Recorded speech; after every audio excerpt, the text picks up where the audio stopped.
Muy buenos días. La Asociación Regional de Magistrados Concepción Biobío y Arauco, la Presidencia de la Ilustrísima Corte de Apelaciones de Concepción, la Comisión de Derechos Humanos y Género de la Asociación Nacional de Magistrados y la Asociación de Magistradas Chilenas saludan a todas y todos los presentes y les dan la bienvenida a este acto de conmemoración del Día Internacional de la Mujer. Como asociación regional, hemos querido imprimir a este acto un sello de igualdad, por lo que evitaremos los vocativos y saludos protocolares. Dentro de las diversas discriminaciones y tratos diferenciados que las mujeres reciben día a día, existe un ámbito donde esta situación se hace muy patente, y este es el ámbito laboral. El ingreso de la mujer al mundo laboral es una verdad innegable. No existen al día de hoy los llamados trabajos para hombres y trabajos para mujeres. Sin embargo, y como en todos los ámbitos donde las mujeres se desempeñan, la igualdad de trato y oportunidades no ha acompañado este camino. Según cifras del Instituto Nacional de Estadísticas, en el año 2016 las mujeres recibieron un 31,7% menos de ingresos que los hombres. Esto en igual trabajo y a igual calificación. Por esta razón hemos considerado relevante reunirnos en torno a este tema. La mujer y el trabajo. Toda vez que cada 8 de marzo, Día Internacional de la Mujer, debiera ser una instancia para crear conciencia y discutir sobre las discriminaciones que padecen las mujeres y no una instancia de celebración. Con este objetivo, contamos el día de hoy con 3 expositoras que abordarán desde distintos enfoques y disciplinas la relación entre mujer y trabajo. Para hacer esta conmemoración aún más inclusiva, contamos con transmisión vía streaming a través de los diversos canales de difusión del Poder Judicial y además con un intérprete en lenguaje de señas. En primer lugar, dejo con ustedes a la presidenta de la Asociación Regional de Magistrados de Concepción, Biobío y Arauco, Margarita Sangüesa, a quien a través de unas palabras dará inicio a esta actividad.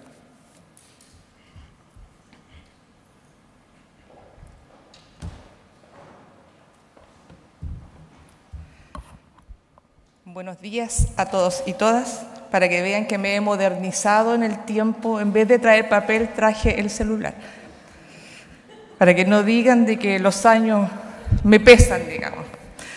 Es un placer tenerlos a todos hoy en día aquí. Saben, bueno, ya veo rostros conocidos, hay otros que están recién acompañándonos y hay otros que ya no vienen. Pero siempre hay oportunidad para que vengan nuevos y eso es lo importante. Quiero igual hacer hincapié en que, bueno, para los que ya nos acompañan continuamente saben que le hemos querido dar un toque especial a la igualdad en este día, que es por eso que no señalamos los vocativos, ¿no es cierto?, que hoy en día, cada día en esta conmemoración, puede sentarse donde quiera, porque todos somos iguales y eso es lo que la Asociación Regional ha querido resaltar. Espero que mi celular aguante y yo logre ver sin lente, porque a pesar de la edad trato de verme regia. Bueno, y lo otro, que se supone que esta conmemoración, si bien es más familiar y eso es lo que queremos dar un toque, así que no es que sea solo... siempre como que el protocolo y siempre como que tanta solemnidad nos aleja un poco. Y la idea es que este día el sello sea la calidez y sin duda la calidez la ponemos las mujeres. Para la Asociación de Magistrados Regional Concepción Biobío y Arauco, es un placer nuevamente conmemorar este Día Internacional de la Mujer junto a todos ustedes. Hoy que conmemoramos la lucha de las mujeres por un trato igualitario y no discriminatorio, podemos constatar que se han ganado espacios, incluso aquellos muchas veces impensados. Pero desde principios del siglo XX hasta ahora persisten desigualdades. ¿Cómo desconocer que aún se mantiene la brecha salarial, la vulneración de los derechos de la maternidad, la deslegitimación de lo femenino en las diversas áreas de la vida, la imposición del concepto de familia, la estereotipación de los roles, desigualdad perversa que no se supera, que duda cabe, si no se vencen los prejuicios que todos, por cierto, llevamos a cuestas? Este año el lema de ONU Mujeres es "Ahora es el momento". Dicen que todo tiene su tiempo. Por eso, ciertamente, ahora es el momento de exigir que nuestro país cumpla con hacer efectiva la igualdad de derechos de las mujeres, que se dé respuesta con respeto e igualdad a la condición de mujer, que se respete su cuerpo, su voz, su decisión. Y en el Poder Judicial ahora es el momento, que hemos aprobado hace poco una política de igualdad de género y no discriminación que hace un par de años atrás resultaba imposible. Los que debemos velar por la igualdad entre los ciudadanos, debemos primero reconocer nuestras falencias, empezando por implementar los mecanismos que nos lleven a una efectiva igualdad de género de cara a la comunidad, con la comunidad, que nos permita fallar con perspectiva de género. Hoy nuestras expositoras desde el mundo académico, desde el mundo sindical y desde el mundo empresarial nos instruirán en el rol que desempeñan las mujeres, para no olvidar que otras antes y otras seguramente después han de seguir luchando por las reivindicaciones aún pendientes y siempre vigentes de la mujer, para lograr una sociedad más igualitaria y justa, desterrando las odiosas discriminaciones. Ese es nuestro compromiso como Asociación de Magistrados, porque sin lugar a duda, queridos amigos, ahora es el momento. Muchas gracias.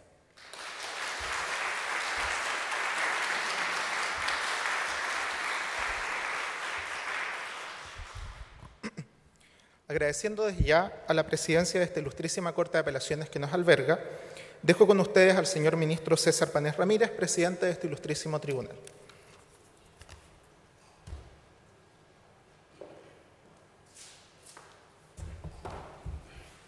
Yo sí traje papel, a pesar que soy bien tecnológico también, pero traje papel. Buen día, estimadas y estimados. Acepté gustoso la invitación que se me hizo hace un tiempo atrás, aún no siendo todavía presidente de esta Corte, para participar en esta actividad. En su oportunidad, Margarita Sangüesa, presidenta de la Asociación Regional, junto con el que a la sazón era presidente de esta Corte, mi amigo Adolf Asensio, enviaron las invitaciones y me señalaron que esta actividad iba a acaecer precisamente en el día de hoy, en que yo ya iba a estar en la presidencia. Así que las invitaciones partieron de allá, con Adolf y Margarita, pero yo, tal como lo señalé, me sumo absolutamente a esta actividad. Para mí es un gran placer y gusto saludarlas en el día en que, aunque tenemos un pequeño desfase, se conmemora el Día Internacional de la Mujer, que fue el día 8 del mes en curso. Fecha en la cual se ensalza la lucha de la mujer en un pie de igualdad con el hombre, por su participación en la sociedad y su íntegro desarrollo como persona y todo lo que evidentemente de esto deviene.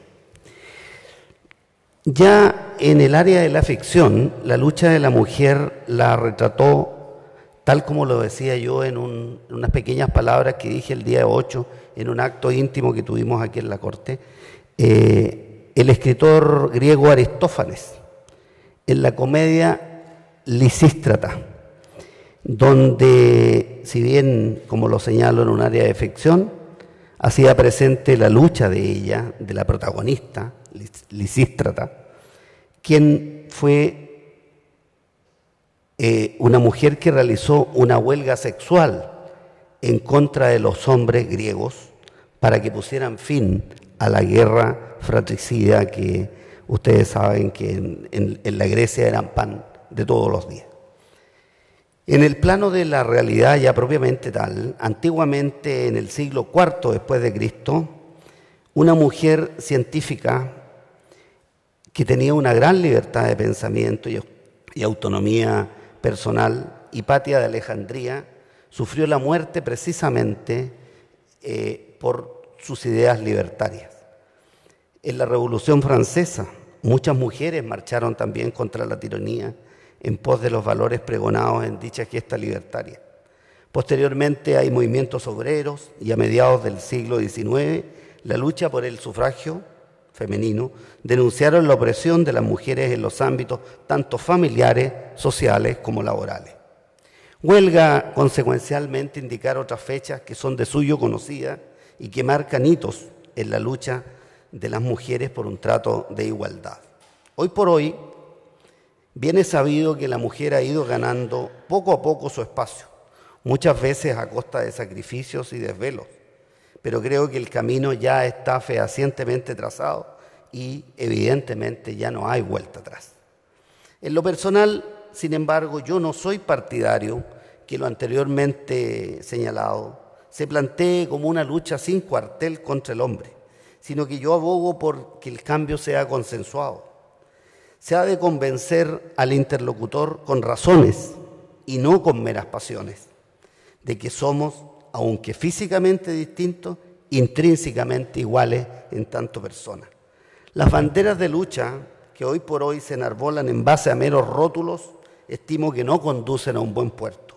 Aquí es la sociedad como un todo la que debe tomar conciencia del imperativo de implementar en forma efectiva el principio transversal de igualdad.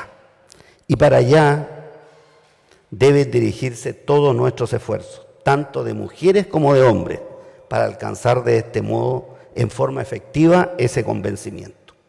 Enhorabuena, estimadas, los esfuerzos creo que van bien encaminados y para muestra un botón. Esta actividad de hoy, donde se nos mostrarán distintos aspectos de lo que es y en lo que está la mujer actual. Lo mejor para cada uno de ustedes. Un abrazo fraterno.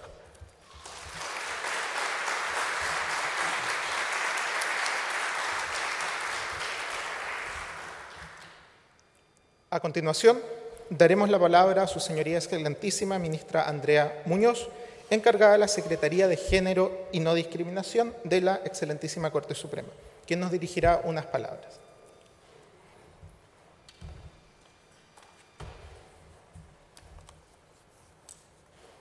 Con papel y con anteojo.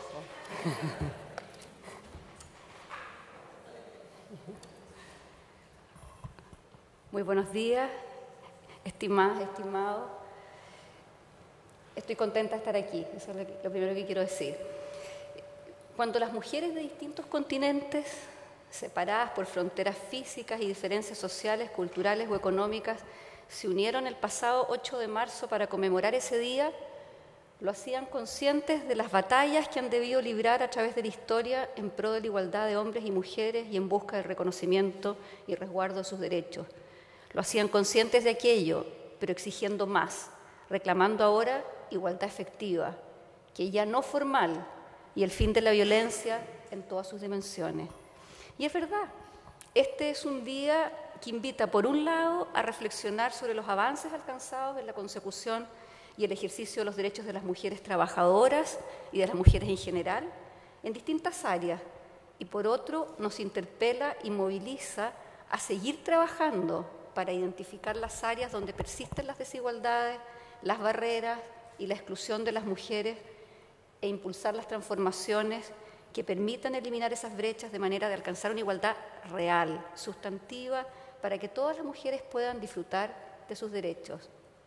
Creo por eso que esta es una muy buena oportunidad para compartir con ustedes, como lo hice en Santiago, cuando inauguramos también, hicimos una celebración para conmemorar esta fecha, un logro, un avance institucional que nos enorgullece y que a la vez nos coloca frente a nuevos desafíos. Me refiero a la aprobación por el Pleno de la Corte Suprema en febrero recién pasado de una política de igualdad de género y no discriminación para el Poder Judicial. Un dato especial, justamente 3 años después de que el mismo Pleno aprobó el primer plan de trabajo que esta ministra presentó. El 3 de febrero del 2015 se presentó un plan de trabajo que a futuro proyectaba tener una política que fuera el marco. Bueno, el 2 de febrero del año 2018 los hados estuvieron del lado nuestro y el Pleno circunstancialmente lo aprobó en esa misma fecha. Yo el año pasado, en esta misma ocasión, algo referí sobre eso, me referí al proceso de elaboración, que solamente quiero recordar que efectivamente arranca con un estudio de diagnóstico que se realizó a fines de 2015, principios del 2016, y que levantó algunas dificultades en materia de igualdad, falencias, discriminaciones, estereotipos, y eso fue complementado después con un proceso participativo interno de amplia cobertura en que se intentó recoger ideas de todos los miembros del Poder Judicial para determinar de qué manera abordar esas problemáticas. Entonces, nos encontramos con esta política. La política, desde un punto de vista técnico, es un instrumento de planificación, es un marco que engloba todas las actividades e iniciativas en pos de la solución de un determinado problema, y en el fondo la idea es que esas actividades respondan a los objetivos que se han trazado y que puedan después ser monitoreadas y evaluadas para saber si se cumplen. Esa es la idea de tener una política. En este caso, la política de igualdad de género y no discriminación que recientemente se aprobó ha sido elaborada con el objeto de promover e impulsar acciones para garantizar el respeto a la igualdad y no discriminación en el seno del Poder Judicial, haciendo carne lo que disponen los tratados internacionales de derechos humanos en materia de igualdad, discriminación, no violencia, acceso a la justicia, entre otros. Y para lograr dicho objetivo, la política plantea dos grandes ejes. Uno, básicamente destinado a los propios integrantes del Poder Judicial interno, con el objeto de promover iniciativas que permitan que todas y todos puedan trabajar en un espacio libre de discriminación y de violencia. Y por otro, dirigido en un ámbito externo a los usuarios y usuarias, a los justiciables, a quienes se acercan al Poder Judicial buscando la solución de sus conflictos, con el objeto de asegurar que estos tengan el acceso a la justicia. Y yo me he permitido, lo hice en Santiago y lo voy a hacer ahora, recordar unas palabras del presidente de la Corte Suprema cuando inauguró el año judicial hace unos días atrás, que dijo, comillas, el acceso a la justicia es un derecho fundamental que en cuanto tal impone al Estado deberes de conducta en orden a no solo permitir el acceso, sino además a generar las condiciones para que ese acceso sea posible y efectivo. Y esa es la premisa de la cual parte la política. Entonces, brevemente, en cuanto a su estructura, la política incluye un marco normativo nacional o internacional que reconoce la igualdad y la no discriminación como valores a seguir, define los principios en que se sustenta, declara cuál es su propósito y su finalidad, que es lo que yo acabo de comentarles, y luego despliega ejes estratégicos a través de los cuales se pretende hacer operativa su implementación. Uno, relativo a la no discriminación de género, otro, al enfoque de género justamente en el acceso a la justicia, y un tercero vinculado a la no violencia de género. Y por último, uno que es funcional a todos los anteriores, que es, yo diría, transversal, porque lo nutre, que es el de la capacitación. Y al interior de cada uno de estos ejes hay determinadas dimensiones y dentro de estas dimensiones líneas de acción. Esa es la estructura del paquete que trae la política. Permítanme en el fondo unas breves explicaciones para ilustrar un poco de qué se trata esto. No los voy a cansar con demasiada información. Pero, por ejemplo, bajo el eje de la no discriminación de género, hay una dimensión que apunta a institucionalizar la perspectiva de género en la cultura organizacional. Miren qué importante, en la cultura organizacional. Y promueve entre varias líneas de acción. Yo he seleccionado una que está destinada a incorporar este enfoque en los planes operativos, en los programas presupuestarios, en las metas de gestión. Por ejemplo, el Poder Judicial no cuenta con lactarios. Las mujeres se sacan leche en el baño. ¿Cómo no pensar en una estructura, en una infraestructura, cuando se planifiquen los edificios, que tenemos todo tipo de reconocimientos LED, que haya lactarios? O sea, el enfoque de género en ese tipo de situaciones. Otra línea de acción, por ejemplo, tiene que ver en esa misma idea de promover una perspectiva de género en la cultura organizacional, dice relación con acciones que propicien el uso eficiente del tiempo, la flexibilidad horaria, un poco que promuevan la corresponsabilidad en el ejercicio de la parentalidad, que es un tema sustantivo, grueso, entre otras. Entonces, yo el día que me tocó hablar en Santiago hace unos días atrás, justo 2 días antes, el 6 de marzo, el INE publicó un estudio que era sumamente oportuno y que lo vuelvo a comentar aquí. Fíjense que hizo un estudio en relación al uso personal del tiempo, que reveló que existe una brecha de género en el trabajo no remunerado, pues las mujeres realizan 5,8 horas de trabajo no pagado en un día tipo, mientras que los hombres dedican a aquello solo 2,5, es decir, menos de la mitad, lo que cómo no va a tener efecto en otras dimensiones de la vida. Y este es un fenómeno que evidentemente dice relación con los estereotipos, con la sobrecarga de trabajo que tienen las mujeres, que tenemos las mujeres, con el cuidado de los hijos y de terceros y con, en el fondo, ligado a las labores domésticas. Ese es, por ejemplo, un eje de no discriminación y algunos trazos sobre lo que serían líneas de acción posibles. Luego, en el eje estratégico relativo al enfoque de género en el acceso a la justicia, quiero detenerme un minuto, porque la propuesta apunta a incorporar la perspectiva de género tanto en el ejercicio de la labor jurisdiccional, en impartir justicia, como en los servicios de atención de usuarias y usuarios, con el propósito, reitero de nuevo, de mejorar el acceso a la justicia, entendido como el ministro Brito nos comentaba cuando inauguró el año judicial. Y en este punto me parece vital resaltar la importancia de tomar conciencia sobre el impacto de las decisiones judiciales. Ese es como lo central de este eje. En el fondo, entender los efectos de la labor jurisdiccional que puede tener el impartir justicia, ya sea, fíjense qué importante, ya sea para perpetuar con su accionar desigualdades que de alguna manera impiden el acceso a la justicia, o para eliminar esas barreras y esas exclusiones y lograr una tutela judicial efectiva. O sea, es muy potente tomar conciencia de que con la labor jurisdiccional yo puedo influir para perpetuar esas desigualdades como para eliminarlas y lograr ir abriendo espacio a una mirada distinta. Y esta segunda opción, que se trata de eliminar esas barreras y esas brechas, que es la opción que promueve desde luego la política, invita en el fondo, ¿cómo hacerlo?, a tomar en consideración las distintas situaciones en que experimentan las personas, identificar los estereotipos y las posibles desventajas a que se encuentran sometidas o expuestas las personas que se acercan a la jurisdicción pidiendo o reclamando sus derechos.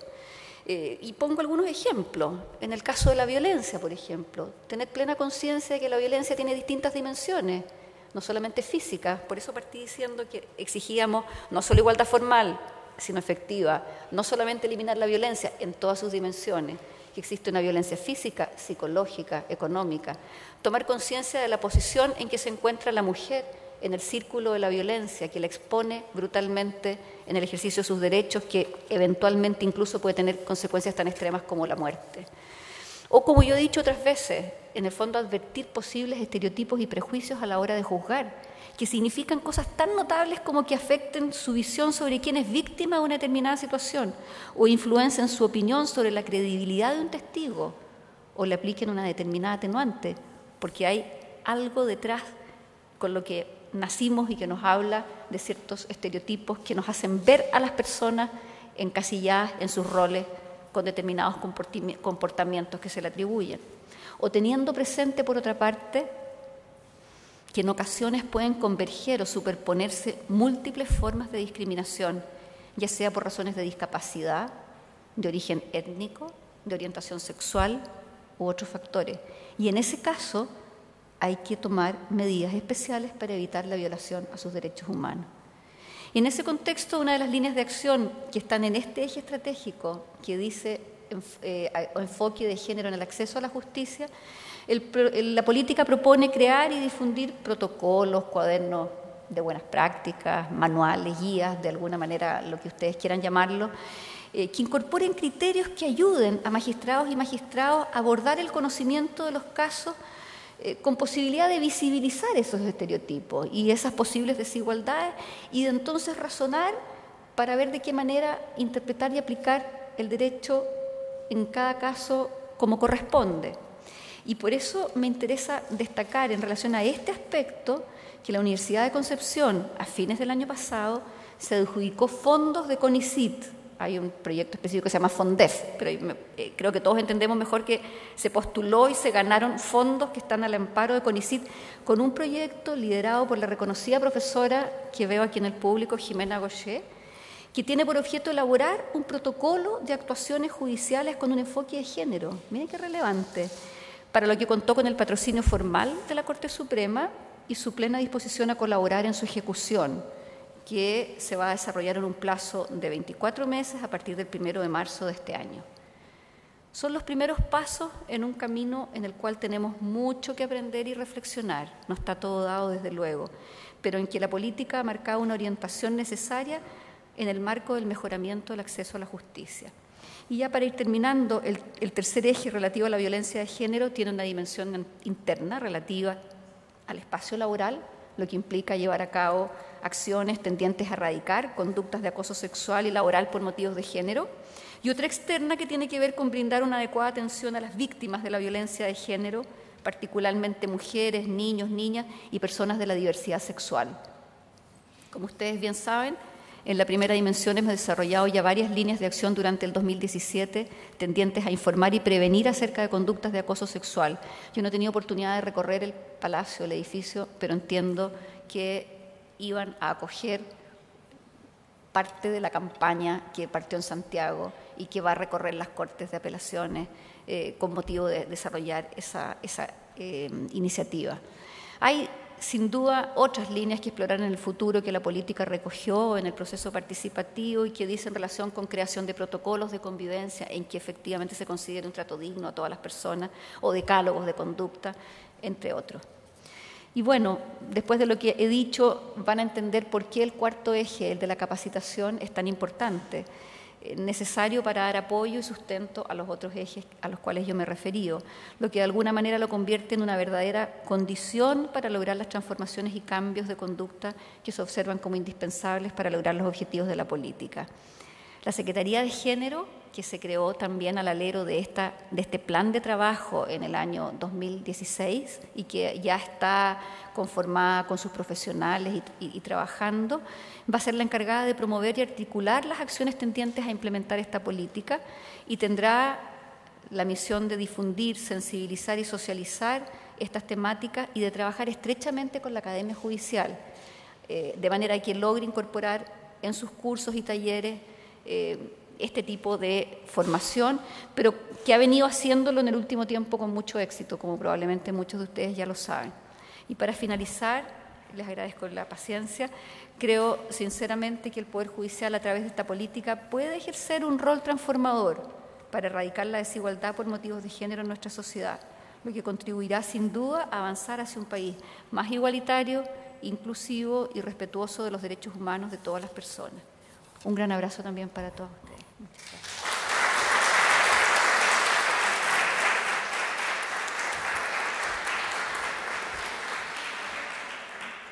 La Asociación Nacional de Magistrados ha tenido como eje de preocupación constante los temas referidos a la mujer.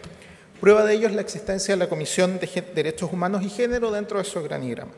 Por ello, el día de hoy nos acompaña el presidente de la Asociación Nacional de Magistrados, don Álvaro Flores Monarde, quien se dirigirá a ustedes, y aprovechamos además de agradecer las gestiones que ha realizado para la realización de esta actividad.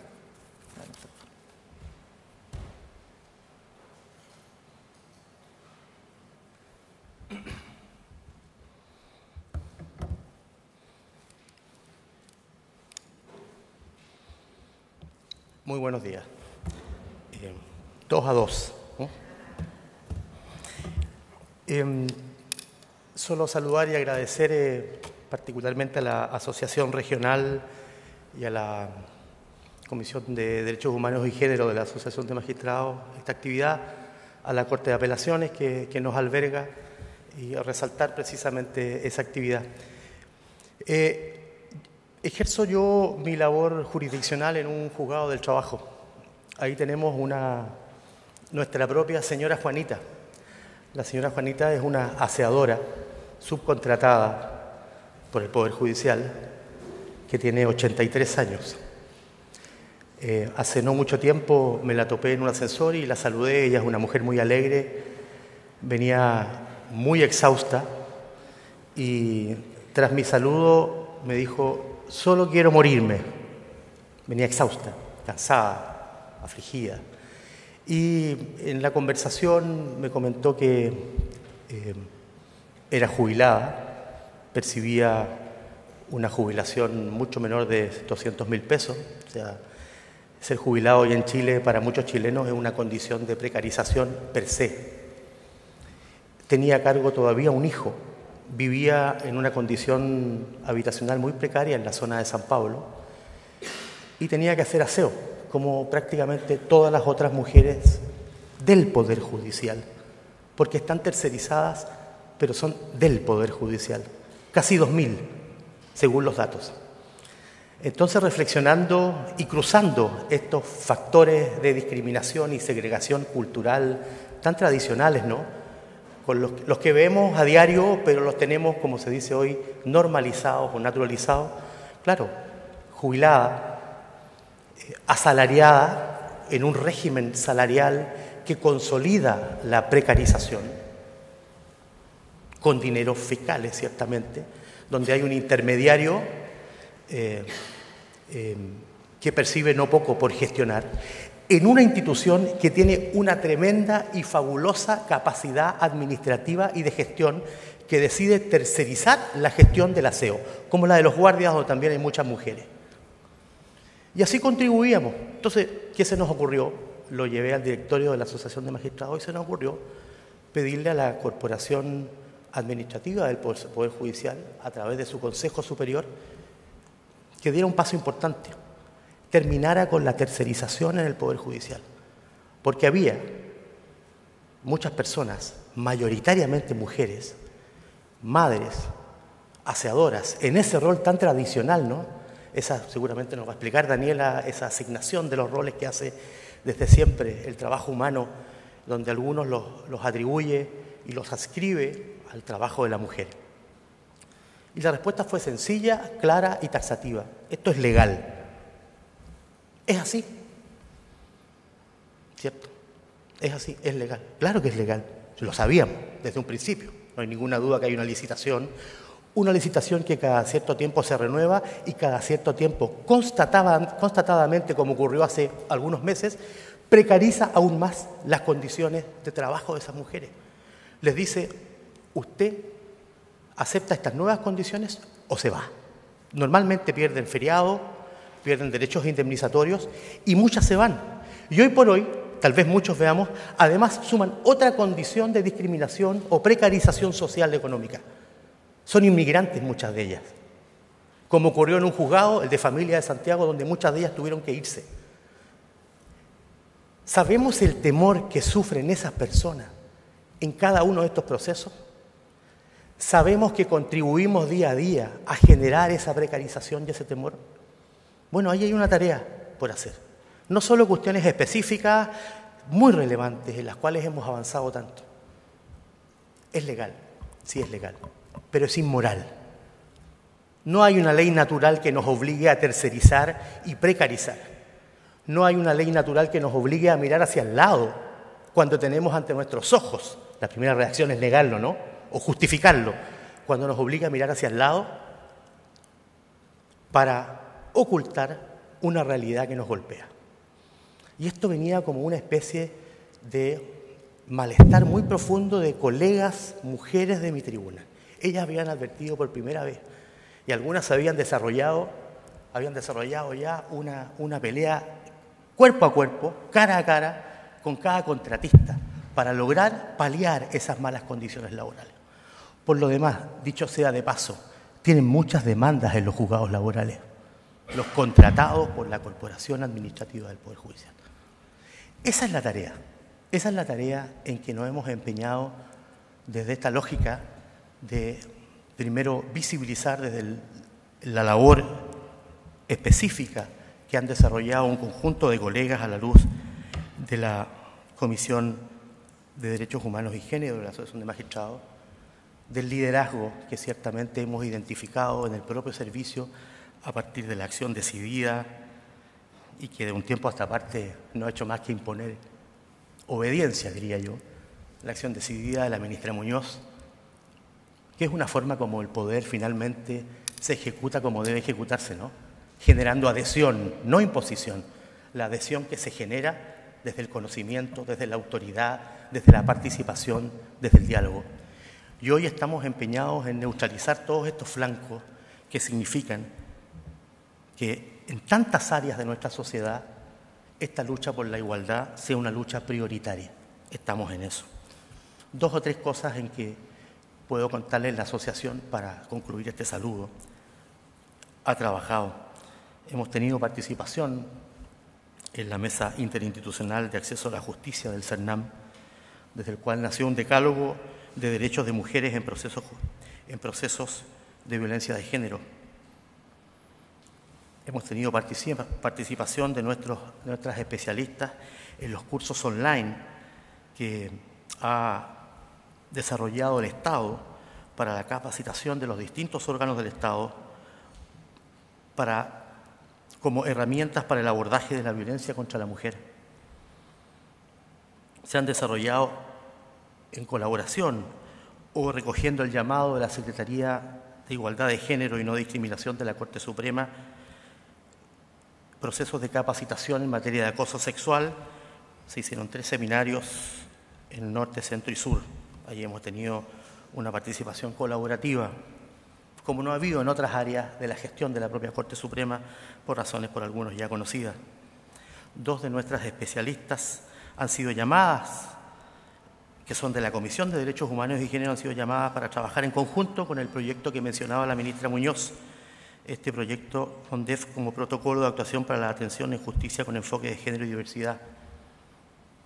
Estamos trabajando hoy por hoy con mujeres privadas de libertad en la subcomisión de condiciones carcelarias de la Comisión de Derechos Humanos y Género de la Corte Suprema, de la Asociación de Magistrados. Se ha desarrollado también un trabajo relevante en materia de capacitación sobre violencia obstétrica, desarrollando seminarios y campañas de difusión. En este trabajo destaca particularmente una jueza de esta región, Geraldine Aguirre, y capacitación en materia de diversidad sexual y no discriminación, que apunta a de otras instituciones donde también ha tenido una gran participación y destacado rol Susan Sepúlveda. Es decir, hay una fuerza en marcha, hay un gran espíritu de avanzar rápido y con seguridad en estas materias. Nuestras comisionadas viajan a Santiago, se reúnen, costean sus viajes. También ciertamente hay comisionados. Ese es un gran desafío, sumar hombres a esta tarea, que es una tarea ciertamente no solo de mujeres, y a quien quiera sumarse. ¿Para qué? Para finalmente acortar y eliminar finalmente esta brecha, esta verdadera brecha entre tantas declaraciones, tantas normas. Uno mira la Constitución y pareciera que el marco jurídico está ahí, y la realidad que tiene que ver con una cultura, con prácticas seculares, con concepciones, con no querer ver aquello que se nos presenta ante los ojos, y eventualmente hoy estamos ciertamente en un proceso de mucho avance. Eso quería compartir con ustedes para saludarlos, desearles el mayor éxito en esta actividad y volver a agradecerles que estén presentes, sobre todo un sábado en la mañana. Los encuentro realmente valientes y notable que se hayan atrevido a un sábado y en la mañana. Así que muchas gracias y mucha suerte en esta actividad.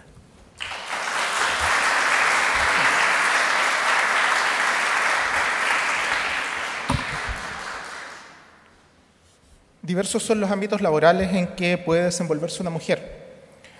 Hoy las exposiciones estarán enfocadas en 3 de ellos: el ámbito público, el ámbito sindical y el ámbito privado. Hemos querido tener presente además, a través de las imágenes que están a mis espaldas, a mujeres que representan el ámbito del trabajo laboral no calificado. Las exposiciones tendrán una duración de 30 minutos aproximados, cada una de ellas, y recibimos entonces en primer lugar a Daniela Marci Muñoz, abogada de la Universidad de Valparaíso, magíster en Derecho del Trabajo, doctora en Derecho, profesora de Derecho del Trabajo y directora de la Unidad de Igualdad y Diversidad de la Universidad de Valparaíso, con la ponencia titulada Las trabajadoras del sector público y su ejercicio virtuoso de la acción colectiva.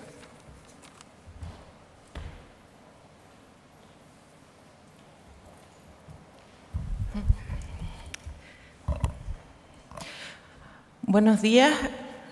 Agradezco sinceramente la invitación. Es muy interesante estar acá en un momento en que toda la sociedad está cuestionándose estos temas, se están produciendo transformaciones en todos los espacios, pero a mí me ha tocado participar de este proceso en la universidad.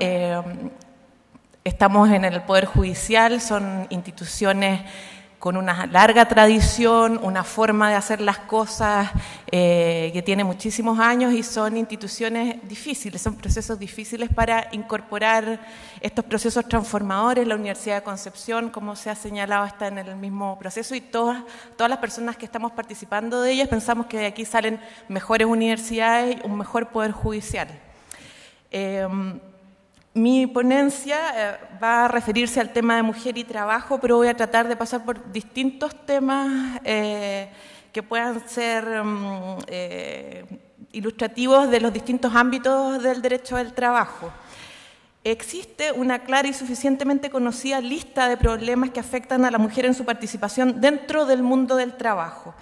¿Qué trabajo? Establezcámoslo por ahora como el que se produce fuera del ámbito doméstico, es remunerado y en mayor o menor medida es socialmente valorado. No quiero utilizar ahora las categorías de productivo y reproductivo porque uno tiende a pensar que lo valioso está en lo productivo. Sin embargo, actividad humana que sirva para la subsistencia naturalmente siempre ha existido de parte de hombres y mujeres, pero solo con la industrialización y el capitalismo es que surge un tipo de trabajo que le prometió durante el siglo XX la ciudadanía al hombre. Ese trabajo para la mujer ha estado lleno de desventajas que son conocidas por todos nosotros: la brecha salarial en primer lugar, el trabajar en la informalidad laboral, en la subcontratación, en sectores de servicios o de limpieza, trabajos feminizados que por supuesto son menos remunerados, etc. Pero durante el siglo XX también se generó pensamiento crítico en torno al problema de ser mujer en el mundo. El año 1949 se escribe esa obra fundamental que es El segundo sexo, en el que Simone de Beauvoir se preguntaba: ¿un hombre estaría escribiendo su libro sobre esa particular situación que tiene en la humanidad? No, porque hombres y mujeres no somos dos polos, sino que el hombre es el neutral y positivo y nosotras somos la otredad. Por eso toda esta reflexión. Aquí me gustaría señalar que es importante saber que el feminismo como pensamiento que además está dirigido a la acción, es genéticamente anticapitalista. Y eso por una razón muy simple: es solo con el capitalismo que se genera una particular noción de la dependencia. En el medioevo, hombres, mujeres, niños, animales, estaban todos sometidos a un mismo poder. Pero esa subestimación de la actividad de la mujer y esa dependencia es solo producto de esta división del capitalismo en productivo, reproductivo, público, privado. A mí me parece importante saberlo porque ya con eso entendemos que las cosas no siempre han sido así y por supuesto que no tienen por qué seguir siendo así. Por otra parte, tenemos la perspectiva de género, que para mí es una forma de analizar la realidad y que permite examinar cualquier objeto cultural, cualquier proceso, y con miras a la mejor toma de decisión de cómo se va a enfrentar, cómo se va a diseñar una política con respecto a él. Y detecto que esos cinturones se prueban en cuerpos masculinos. Eso significa o explica por qué las mujeres salimos mucho más lesionadas que los hombres en los accidentes del tránsito. Y eso debe ser tomado en cuenta a la hora de volver a diseñar cinturones de seguridad. Porque además yo he visto que en el Poder Judicial, dentro de su política, hay una preocupación importante con respecto al servicio que se presta. También para analizar estos procesos, la perspectiva de género contribuye muchísimo. Si en un consultorio hay Hay un prejuicio asociado a la construcción cultural en torno a lo masculino y femenino, que es lo que llamamos género. Y yo a una mujer no le hago el test del SIDA porque es casada y es monógama, eso significa que su diagnóstico puede llegar fatalmente tarde, y son casos reales. Voy a aprovechar de hablar un poco de la Ley de Igualdad Salarial, que está muy en el debate actual, tanto por el proyecto de nueva Constitución como un proyecto de reforma presentado por una bancada políticamente transversal constituida solo por mujeres. Si el Poder Judicial se pone la tarea de aplicar el derecho con perspectiva de género, es por supuesto deseable que esas normas hayan sido hechas con perspectiva de género. Sabemos también que ya no estamos en la fase de la igualdad formal en que se declaran los derechos sin preocupación de cómo ese derecho va a ser efectivamente ejercido. Debo preguntarme cómo esa ley va a garantizar que el derecho efectivamente se cumpla. Digamos, la preocupación por los resultados, ¿no? Y tenemos que el proyecto de Constitución razona desde la perspectiva del mérito y la capacidad. Igualdad salarial, salvo que haya razones de mérito o capacidad que justifiquen un trato diferente. El proyecto de ley está más o menos en los mismos términos. Es evidente que entonces está siendo ciego a que hombres y mujeres no partimos del mismo punto de partida en relación al trabajo, porque lo que le llamamos mérito, capacidad, productividad, responsabilidad, por supuesto que está relacionado con los distintos papeles que tenemos en el ámbito privado y en el ámbito público. Por lo tanto, una norma, y por eso es que estas normas que existen en otros países no han resuelto el tema de la brecha salarial, y el tema de la brecha salarial no es solo chileno. ¿Por qué? Porque no es solo el trabajo de igual valor el que debe ser remunerado igual. Las discriminaciones salariales probablemente se producen cuando hablamos de lo que será considerado meritorio, productivo, en que se ejerce mayor responsabilidad. Si yo en una organización detecto que todas las jefaturas son masculinas y por eso se remuneran de manera distinta, no va a estar resuelto por esta norma. Si todas las formas de contratación menos protegidas, como el part-time, el trabajo a domicilio, ya vimos el ejemplo de la subcontratación, que además es magnífico porque es subcontratación, que es un gran instrumento para generar discriminación entre trabajadores, pero porque además contratamos a las mujeres para que hagan limpieza. ¿Hay discriminación o no? Bueno, yo pienso que totalmente y en muchos sentidos, pero entonces seamos un poquito menos ingenuos de pensar que con un par de incisos que hablen de mérito y capacidad, pero cierren con la frase salvo que haya mérito y responsabilidad que lo justifiquen, no vamos a obtener ningún cambio relevante en estas materias. En todo caso, en materia laboral existe mucha familiaridad con respecto a la perspectiva de género, porque es similar al razonamiento que tenemos cuando aplicamos la discriminación indirecta, es decir, si hay una norma que es aparentemente neutral, pero afecta más a un grupo que a otro. Y es lo que se ha hecho con el análisis del part-time, que genera fuertes repercusiones no solo en las condiciones actuales de trabajo de las mujeres, porque es un instrumento preferentemente de contratación de mujeres, sino que en sus derechos previsionales, etc.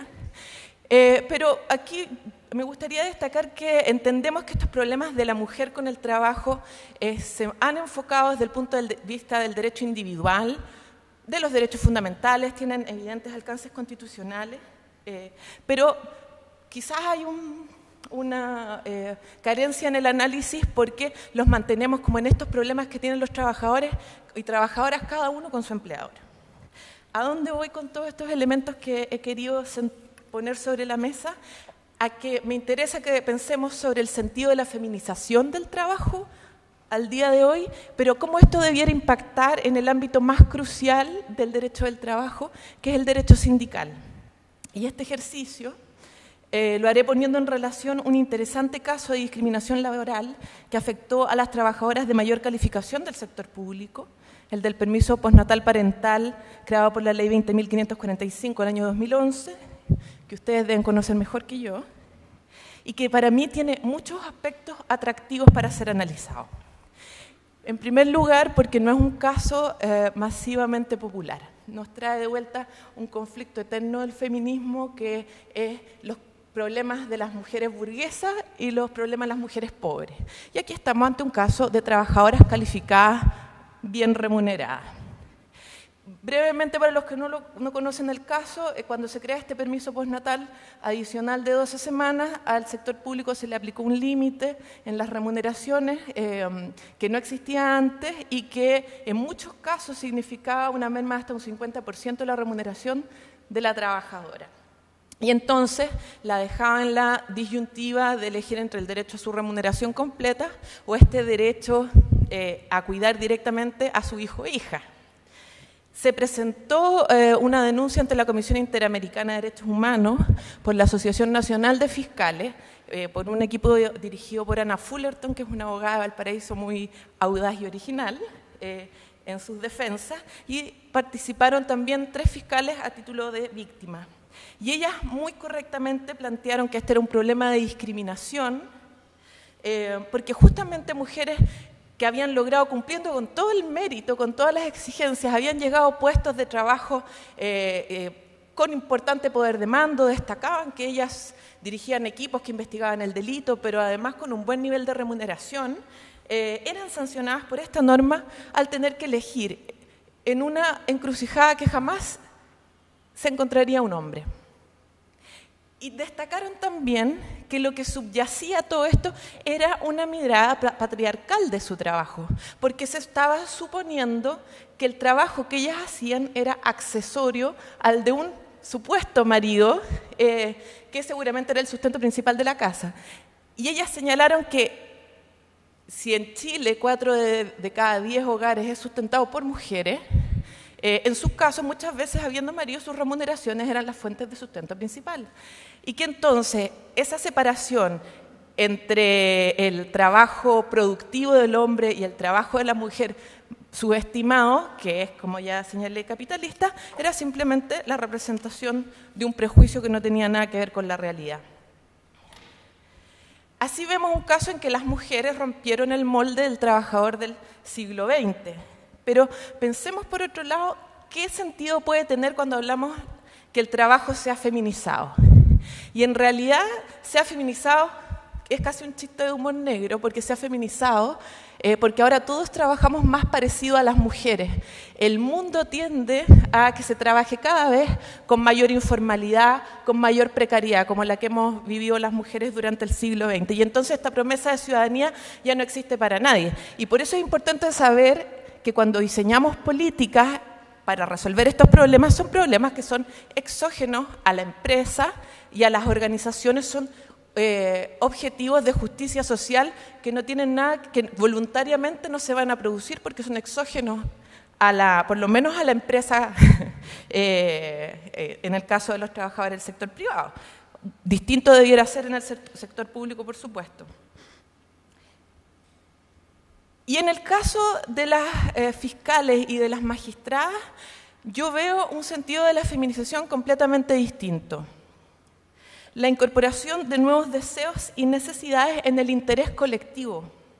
Porque cuando las fiscales en la presentación ante la comisión dicen que se está implementando una política patriarcal, lo afirman porque para mantenerse en ese puesto que se han ganado se les está obligando a trabajar con el prototipo masculino, trabajar como hombre, entre comillas.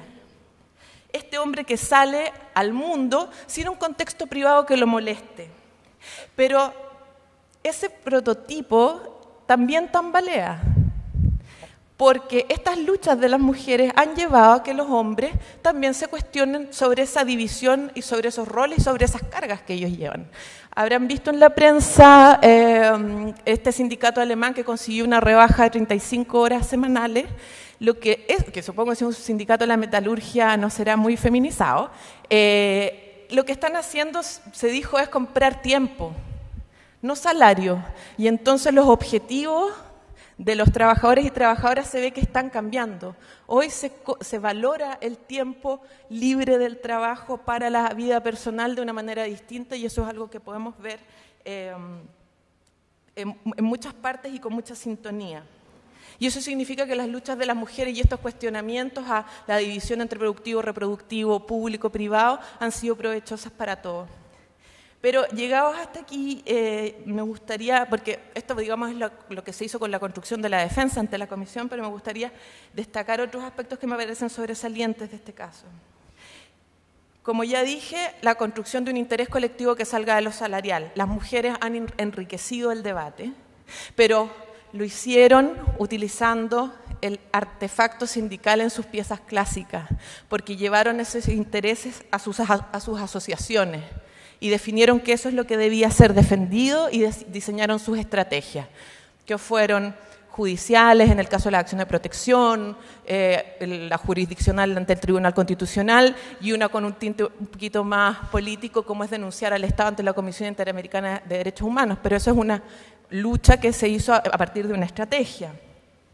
Y cuando denunciamos al Estado de Chile tenemos que se está denunciando al empleador, y denunciar al empleador siempre es difícil.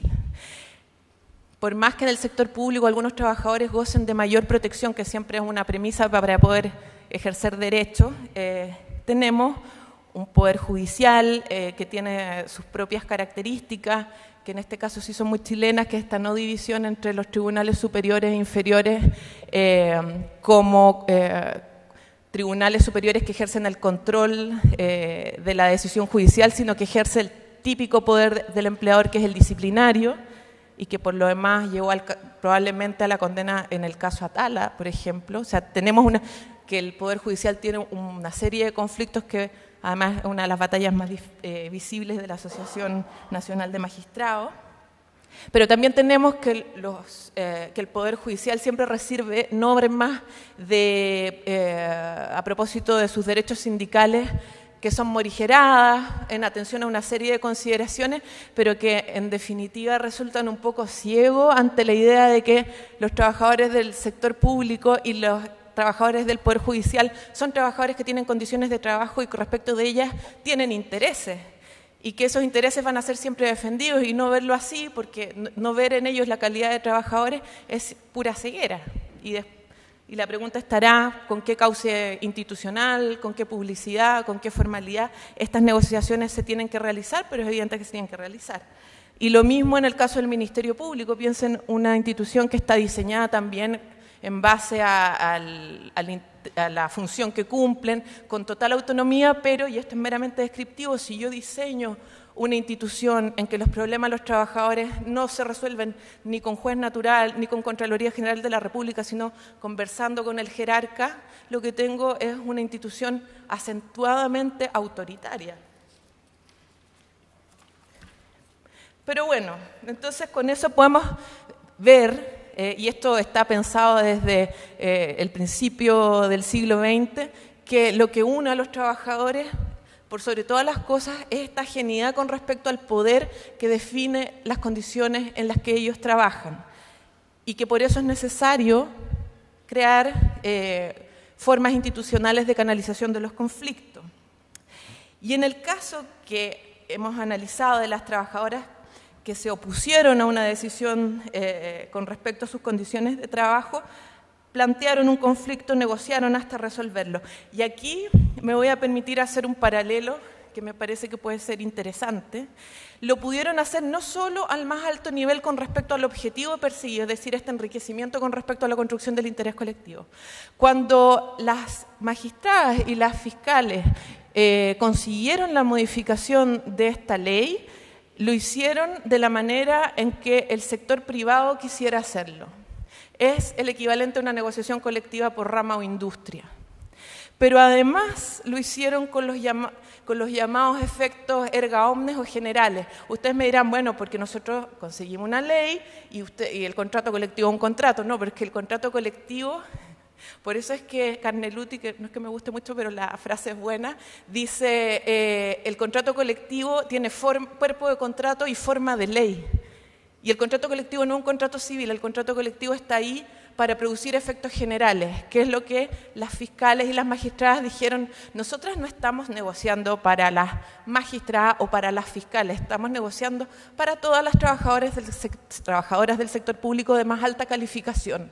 Pero además lo hicieron con algo que se perdió en 2016 con la reforma al derecho colectivo, porque el Tribunal Constitucional sí lo consideró inconstitucional en el sector privado, con los llamados efectos automáticos, que simplemente quieren decir: yo negocié una condición de trabajo que no solo se va a aplicar a todos los trabajadores, independiente de si son parte de la asociación o no son parte de la asociación, sino que para todas aquellas trabajadoras de alta calificación que ingresen en el futuro. O sea, negocié una condición para mis representadas, pero además para todas aquellas que vengan.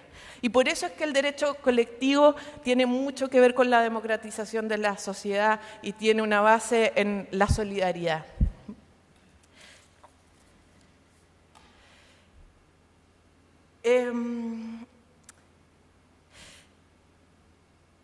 Solo para cerrar, el sindicato es para algunos, por ejemplo para Rosa Luxemburgo, el espacio donde se genera reflexión que lleva a la acción.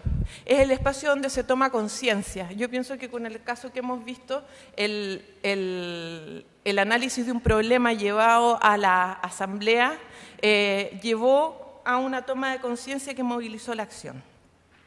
Hay, por ejemplo, hay un caso relacionado con la mujer y trabajo, que es el acoso sexual, que probablemente es el principal disparador que han tenido todas estas políticas. En materia de acoso sexual, efectivamente ha habido muchos elementos de emoción, de toma de conciencia e incluso de ira. Y eso es muy movilizador. Pero efectivamente uno tiene que empezar a buscar cuáles son los instrumentos más útiles para resolver este tipo de problemas. Y la denuncia y sanción de estas conductas, por supuesto que es relevante, además de las campañas de difusión que apuntan a los cambios culturales a los que nosotros nos estamos orientando.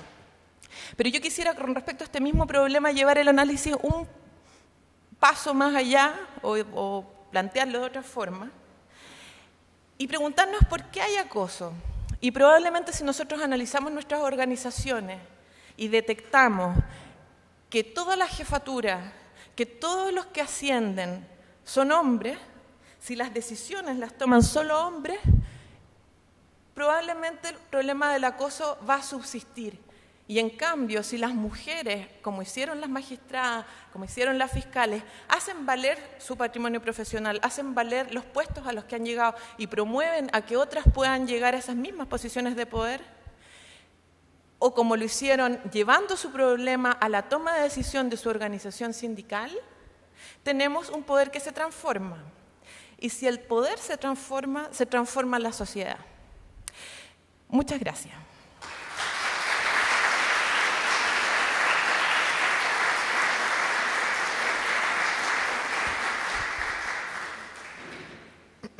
Continuando con nuestras exposiciones, el rol de la mujer en el ámbito sindical, pese a pasar desapercibido muchas veces, es de mucha relevancia. Sin ir más lejos, la presidenta de nuestra Asociación Regional de Magistrados es una mujer. Para hablar de este tema, recibamos a Evelyn Betangún Galvez, psicóloga, presidenta regional de la Federación Nacional de Trabajadores de la Salud, FENATS, octava región, con la ponencia titulada Mujer y Trabajo Gremial en la Salud Pública.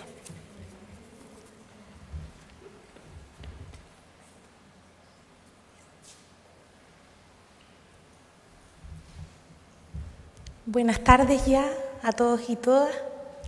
Estoy contenta de estar acá porque en realidad el Día Internacional de la Mujer se conmemora en relación a aquellas mujeres que lucharon por sus derechos.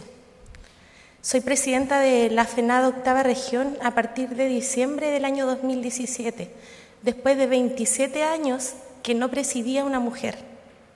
Por tanto, solo con decirle eso, basta con pensar que nos ha costado a las mujeres ocupar un cargo que corresponde, en este caso, al cargo mayor en una organización gremial. En la FENAD Octava Región somos 9 dirigentes y solo habemos 2 mujeres. Podríamos preguntarnos tal vez por qué razón las mujeres no postulan a los cargos sindicales. Y para eso utilizaré mi presentación. Soy del área de la salud pública, trabajo hace 19 años en el Hospital Penco Lirquén quiero decirles que además de ser trabajadora, dirigente gremial, orgullosamente soy madre de 4 hijos, que igual quería comentárselo. Voy a partir mi presentación señalándole que el trabajo en salud pública y en el caso de los dirigentes, para nosotros lo fundamental es la defensa de la salud pública. Me ha gustado escuchar acá a las personas que pasaron con anterioridad hablar de la externalización de los servicios, porque en este país también existen hospitales que son de tipo concesionado, que son externalizados, donde no todos son funcionarios públicos, donde no solo tenemos personal que es titular, contrata, sino que tenemos personal que es honorario, externalizado en su función a través de la compra de servicios, que no son funcionarios porque ni siquiera los honorarios son reconocidos como funcionarios públicos. Imagínense aquellos que son prestadores de servicios, son servicios, no son personas, porque lo que se compra es un servicio. Por tanto, lógicamente, de esa forma se privatiza más aún la salud. En todos los lugares, y el Estado es como la nueva forma que tiene de una u otra forma prestar servicios, pero ¿a costa de qué?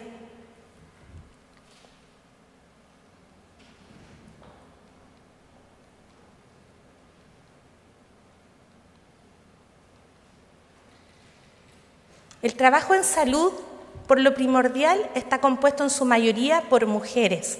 Alrededor del 70% lo componen las mujeres, porque las carreras del área de la salud, en su principal, está dirigido a mujeres, y solamente el 30% corresponde a hombres.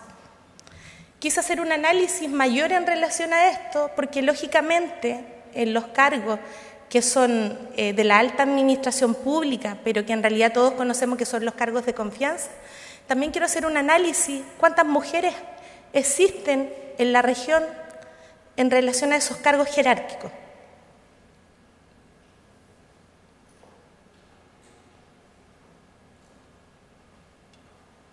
A nivel regional existen 5 servicios de salud: el Servicio de Salud Concepción, el Servicio de Salud Talcahuano, el Servicio de Salud Arauco, el Servicio de Salud Ñuble y el Servicio de Salud Biobío. En la actualidad hay solo una directora de servicio mujer, que es la directora Marta Caro del Servicio de Salud Biobío. Los otros establecimientos, direcciones de servicio, los directores son hombres. El segundo nivel jerárquico serían las subdirecciones médicas, y ahí ya se logra ver mayor presencia femenina y que hay 3 mujeres y 2 hombres.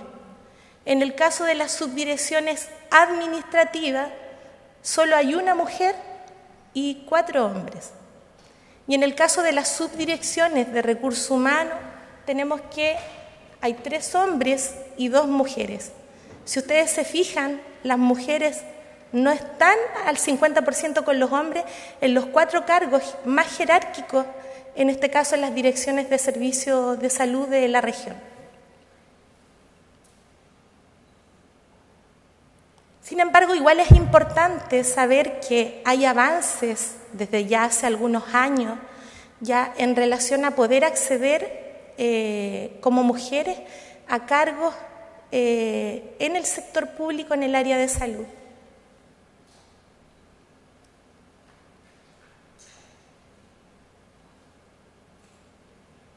Y esto tiene que ver con el Código de las Buenas Prácticas Laborales que se ha firmado y que tiene que ver con el cuidado infantil. Lógicamente, una de las condiciones para la mujer más preocupantes para poder acceder al empleo es el tema del cuidado infantil.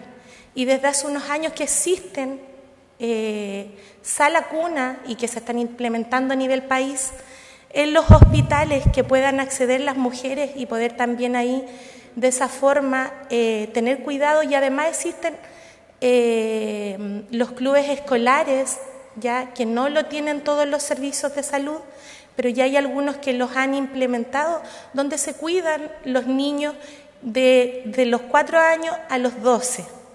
Por tanto, ahí eso ha servido de una u otra forma para que las mujeres puedan tener el cuidado de sus hijos.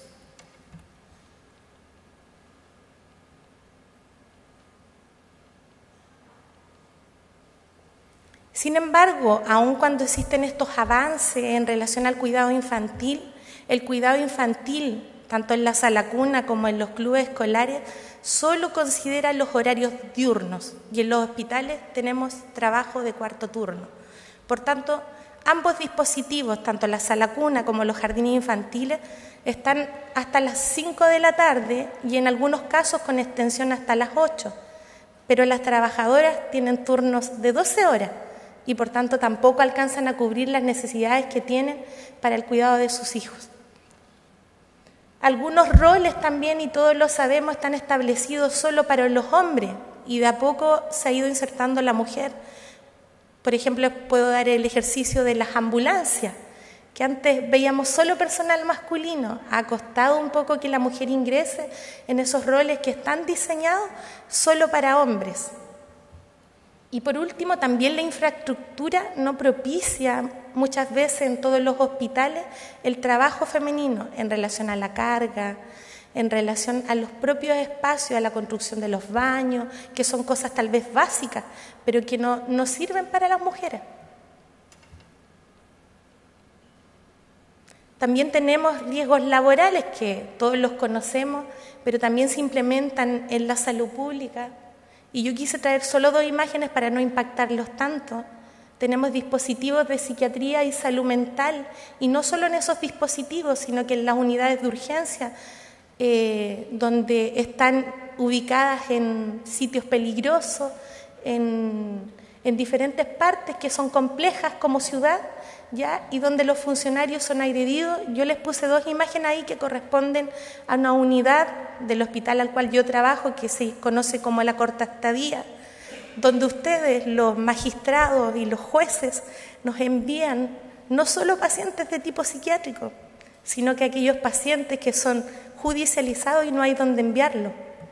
Le puse la imagen de una mujer que le arrancaron paramédicos su pelo, estos pacientes judicializados, que llegan a una unidad que es de tipo psiquiátrica. Y además, ¿cómo quedan agredidos? Ahí hay un brazo. Lo quise traer porque me iba a encontrar frente a ustedes y ese es nuestro problema hoy en día, que nuestros funcionarios y funcionarias son agredidos. Quise aprovechar la oportunidad de poder decírselo.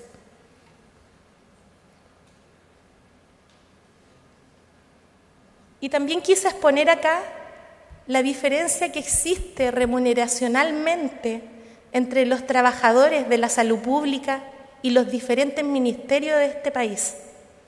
Los sueldos más bajos en este país lo tienen la Junji y los trabajadores de la salud.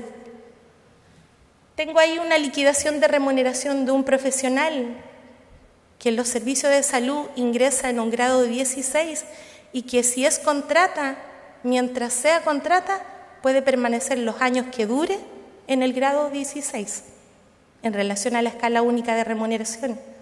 Y además tengo de un administrativo que ingresa en un grado 23 y si es contrata y está 10 años, permanecerá con esa remuneración en un grado 23. Alguien dijo, y me parece que fuiste tú, Daniela, que esta diferencia de las remuneraciones tenemos por mujeres que son jefas de hogar y que viven con una remuneración que es obviamente diferente a los ministerios en el caso de ustedes, que no es la misma. Estamos expuestos nosotros a la insalubridad porque trabajamos en hospitales, expuestos a las enfermedades todos los días y a riesgos diferentes, pero somos los peores pagados, mujeres y hombres. Y por tanto es una brecha que de una u otra forma hay que algún día acotarla. Cuando somos titulares nos demoramos alrededor de más de 10 años, hoy está un poco más, con el incentivo al retiro, es un poco menor, pero al pasar a la titularidad y poder acceder a un nuevo grado podemos demorarnos hasta 7 años. Un grado en una remuneración de un trabajador público de la salud no supera los 30.000 pesos. Ese es el avance en un grado.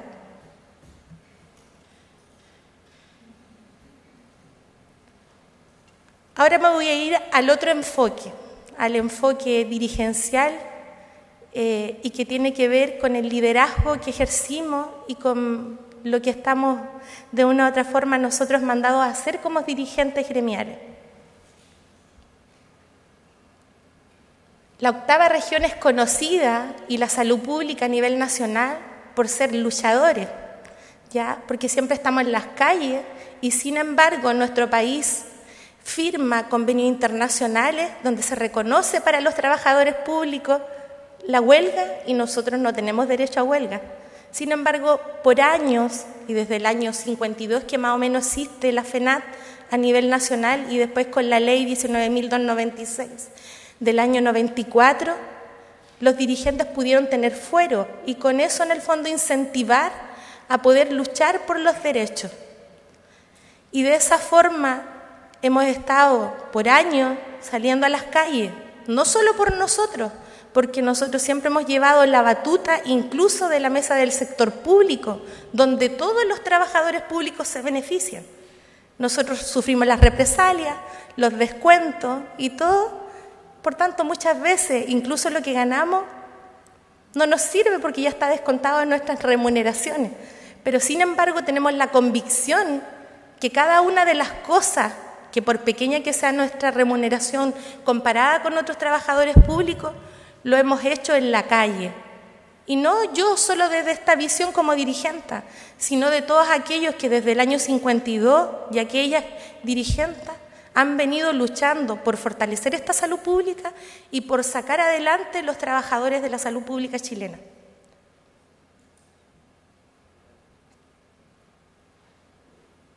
Aquí, en el liderazgo gremial, le tengo mejores noticias. Desde ya al menos 10 años que las mujeres han querido ser dirigentes y a nivel regional tenemos como Federación Octava Región 88 dirigentes gremiales, de los cuales 45, en la actualidad hay 85, de los cuales 45 son mujeres. Ponerle un ejemplo de cómo ha crecido el liderazgo femenino es que, por ejemplo, en la red del Servicio de Salud Talcahuano, que compone el Hospital Higuera, la Dirección del Servicio de Salud Talcahuano, el Hospital Penco-Lirquén, el Hospital Tomé y el CESFAL Lirquén, de los establecimientos hospitalarios, que son Tomé, Lirquén y Higuera, hay 3 presidentas mujeres. Eso es un avance significativo. Solamente hay un presidente varón. Entonces, eso se genera ya desde hace unos 10 años. Yo soy dirigente sindical desde el año 2006 y ustedes saben que somos elegidos democráticamente a través de elecciones. Recién estoy tomando este liderazgo a nivel regional y para mí también es un desafío. Por tanto, en la actualidad en la octava región, las dirigentes que tenemos componen el 53% y el 47% los hombres. Sin embargo, igual existen dificultades para ejercer el rol gremial. El estereotipo vinculado al trabajo doméstico. Nuestras dirigentes tienen dificultades, por ejemplo, para viajar a los congresos a nivel nacional, por los hijos, por el trabajo que tienen que desempeñar en sus casas, porque además no tienen esa corresponsabilidad con sus esposos o sus parejas, que la ayuden en esa, o no tienen redes de apoyo que le puedan cooperar para asistir a esta, y por tanto de una u otra forma se van quedando abajo en algunas convocatorias de tipo nacional. Lo que había dicho, la falta de corresponsabilidad entre los hombres y las mujeres, los roles son compartidos, no son solo de la mujer. Las creencias erróneas de la incapacidad en algunas temáticas de la mujer. Pareciera que la mujer tiene que demostrar con hechos que es buena para hacer el trabajo a nivel de trabajo o a nivel gremial. Cuando los afiliados se dan cuenta que la mujer lo hizo bien, es cuando la mujer logra en el fondo una mejor jerarquía, incluso en el ámbito gremial, pero tiene que demostrarlo. El hombre se lo gana por solo el derecho de ser hombre.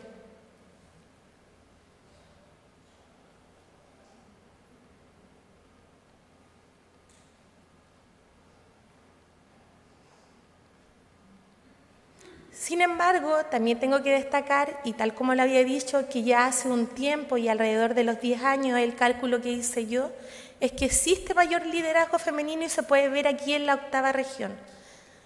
Y Lógicamente la participación femenina conlleva a otro, como por ejemplo que yo esté aquí con ustedes conversando y que me hayan elegido en diciembre presidenta de la 8ª región. Las mujeres se sienten capaces y preparadas para asumir los liderazgos dirigenciales. Los asociados han visto el trabajo femenino y lo respaldan a través de votaciones democráticas.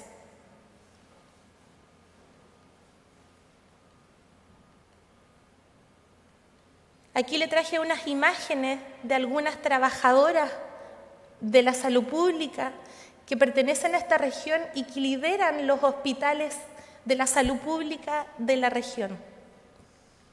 Sin embargo, hace unos años, la misma Inspección del Trabajo hizo un estudio donde señala que la mayoría de las mujeres que acceden a los cargos en sindicatos dirigenciales o en asociaciones de funcionarios tienen también una edad superior y por tanto podríamos pensar por qué razón las mujeres jóvenes no acceden a poder ser dirigentes.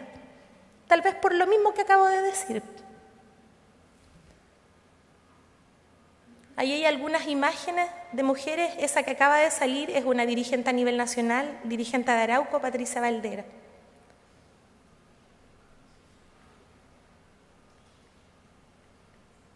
Por último, y para terminar esta presentación, le he querido traer un video que fue el homenaje que nosotros hemos hecho y que lo realizó el dirigente del Hospital Regional, Adolfo Becker, que es un video dirigido a las trabajadoras de la salud y que lo voy a compartir con ustedes. Para nosotros, como organización de la salud, la lucha siempre ha estado en la calle y, por tanto, este video refleja esa convicción que tenemos, que cada uno de los logros que hemos tenido como organización ha sido peleando, no sentado. Yo me he ganado cada uno de aquellas bonificaciones que tengo y cada una de las trabajadoras de la salud y trabajadores de la salud lo han hecho ahí, en la calle, con las consecuencias que signifique, pero me he ganado cada una de las cosas que tengo y que merezco en mi remuneración. Ay, se me fue.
Tal como vieron en el video, ahí tenemos las mujeres guerreras de nuestra FENADO octava región, de los diferentes hospitales que con lluvia, sol, huelga de hambre han estado siempre defendiendo sus derechos laborales. Muchas gracias por estar aquí.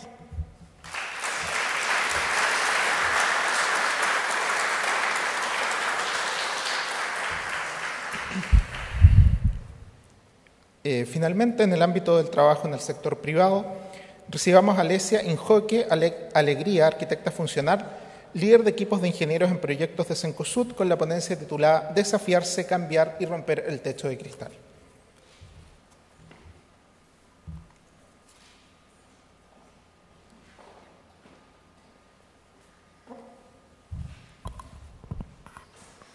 Hola, hola. Hola. Antes que nada, gracias por invitarme. Es increíble estar acá. Este ha sido un año muy emocionante para mí, sobre todo en todo respecto al Día de la Mujer, porque ha sido el primer año en que soy reconocida como una. Ha sido un camino bastante desafiante, pero muy lleno de satisfacciones. Y he recibido tanto cariño esta semana que no puedo terminar de contarlo, y sobre todo estar aquí para mí es muy emocionante. Y comenzando con esta charla, lo primero que pensaba es, bueno, y ya estoy acá, me han invitado. ¿Y qué es ser una mujer para mí? Y le da vueltas y realmente ya es tan complejo porque hemos roto tantos estereotipos. Antes ser mujer era ser madre. Ahora realmente tú puedes no ser madre y ser siendo igual de valiosa y mujer. Yo rompo un montón de estereotipos también. Y bueno, antes de llegar a esa respuesta quería contarles un poco sobre mi vida. Por ahí por 1981 nací, pero como mis características físicas eran diferentes, mis padres, bueno, con el conocimiento de la época que lo quería cualquiera, me pusieron como nombre Alejandro.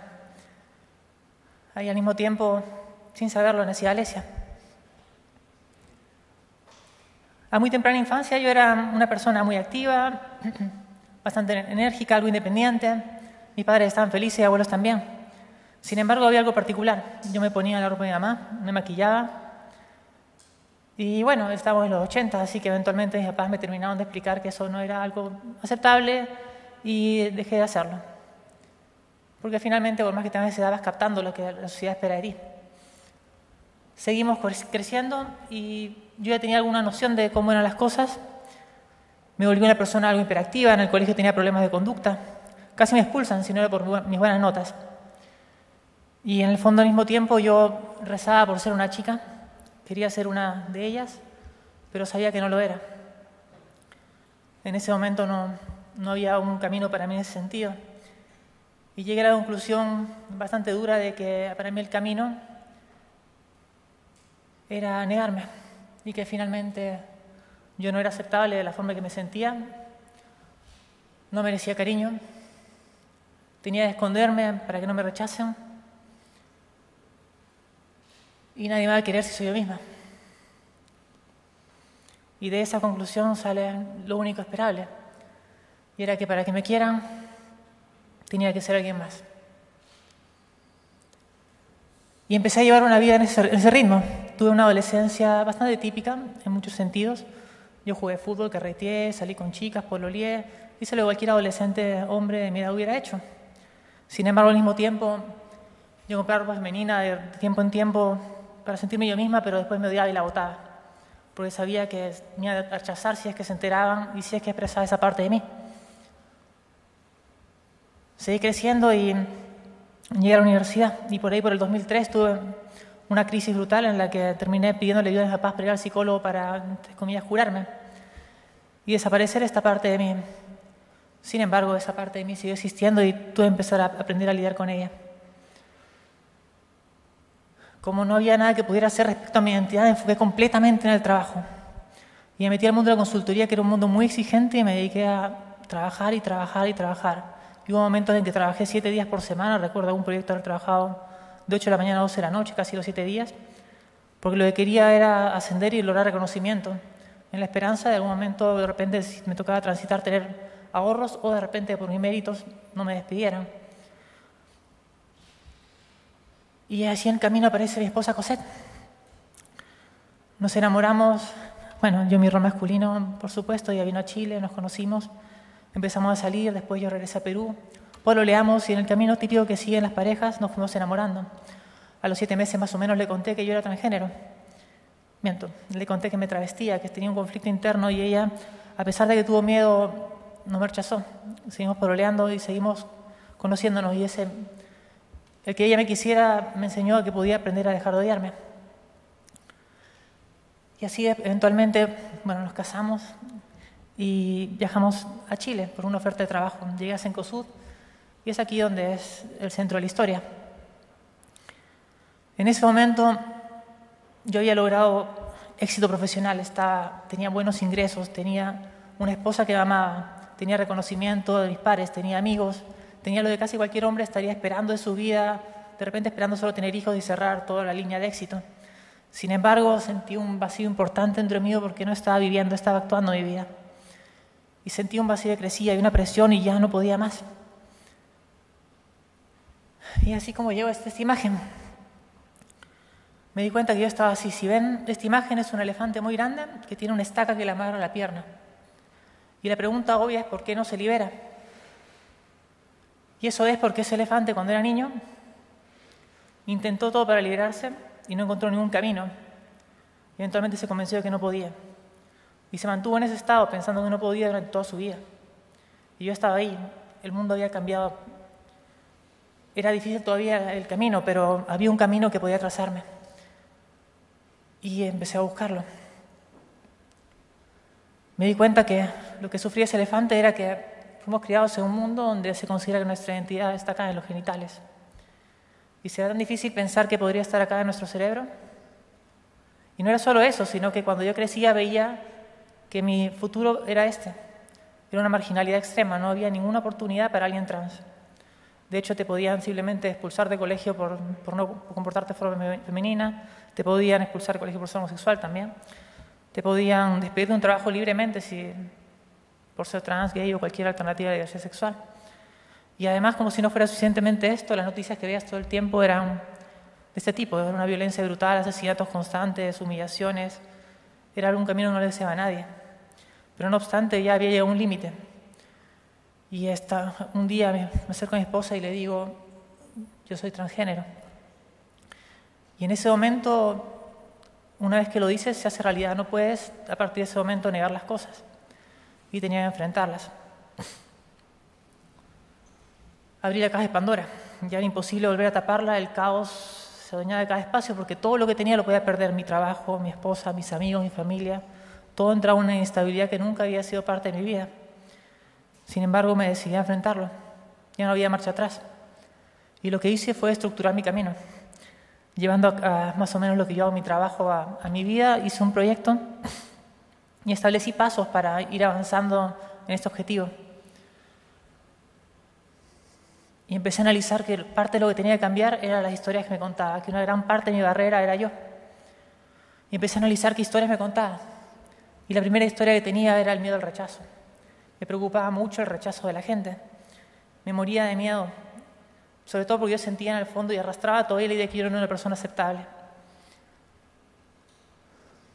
Y terminé teniendo que aprender después de un largo camino y contarle a muchos amigos y recibir cariño de vuelta que yo era una persona que merece cariño, una persona que merece amistad, una persona que merece amor y que no merece ser rechazada, que yo soy buena. También tenía que contar la historia de que yo era una persona oprimida y sí, hay un montón de dificultades y un montón de razones para poder decir que hay opresión. Sin embargo, lo que no me da cuenta es que con ese discurso, con esa historia que me contaba, le daba el poder a otros sobre mí. Porque como estaba oprimido, como en esa imagen, el poder no lo tenía yo. Y decidí cambiar también en ese aspecto. Y contarme que yo soy una persona luchadora, una persona que encuentra adversidad pero se sobrepone, que levanta la cabeza y sigue hacia adelante. Y finalmente yo veía que había un problema muy difícil y que me costaba enfrentar y que me dolía cada paso que daba. Y decidí cambiar mi discurso y darme cuenta que había enfrentado un desafío y que si lo enfrentaba bien, el resultado podía ser épico. Podía lograr algo que de repente no había logrado alguien más. Y quién sabe, cambiar a la gente, que la gente sintiera diferente respecto a mí y respecto a las personas trans. Y empecé a construir esto de acá. empecé a construir el yo merezco cariño, amistad y amor. Yo me quiero, yo puedo y lo voy a lograr. Y así fui enfrentando mis miedos poco a poco, contándole a mis amigos, contándole a diferentes personas de mi entorno, mis familiares, hasta que llegué al punto que llegué al trabajo. Le conté a mi jefa, le conté a la gente de recursos humanos y quedamos en que íbamos a ir frente a todos mis compañeros de trabajo con una presentación y ahí frente a 60 personas les conté que yo soy transgénero. El momento más vulnerable que tenía en mi vida y se los conté terminando con este video.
En el momento más intenso de mi vida, donde estaba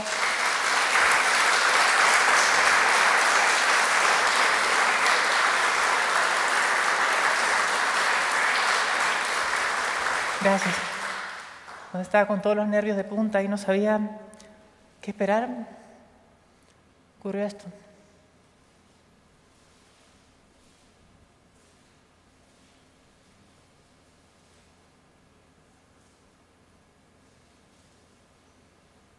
Ese era yo.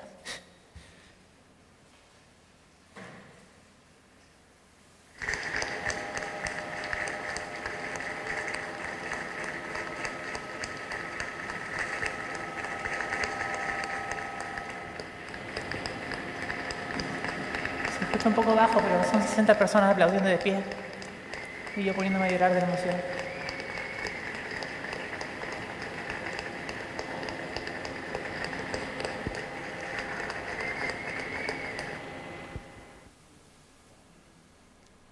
¿Y qué aprendí? Que el miedo a veces es más fuerte que la realidad. Cuando enfrentas las cosas te das cuenta que a veces se podían y que podías lograrlas. Al día siguiente me estaban esperando con un peluche y me acompañaron en mi primer cumpleaños como Alesia, donde me cantaron feliz cumpleaños Alesia y fue increíble. Y ahí sí, cuando pensé que ahí terminaba la historia y que iba a vivir una vida de una ingeniera tranquila en Cencosud, de repente se enteró de esa historia. ¿Qué pasa? Me entrevistaron y sin saberlo terminé siendo portada. Y ahí comenzó la siguiente aventura. Y es que no terminó ahí, sino que me empezaron a invitar a diferentes programas, fui a contar mi historia y me llené de reconocimiento y cariño. En redes sociales el cariño no cesaba. Ese dibujo de allá es una chica que me dibujó como Wonder Woman, enseñándole a la gente a no odiar y que la identidad de género no tiene nada de malo.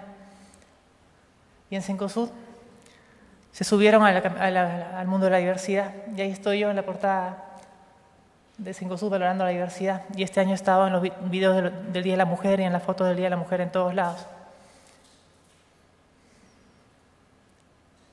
Y eso nos lleva a qué tiene que ver conmigo. Y lo que tiene que ver es que hay que aprender a desafiarnos. Porque así como yo tenía ciertas historias que me contaron en mi infancia, ustedes también se las contaron. Todos tenemos cosas que nos enseñaron que no se podía y se puede.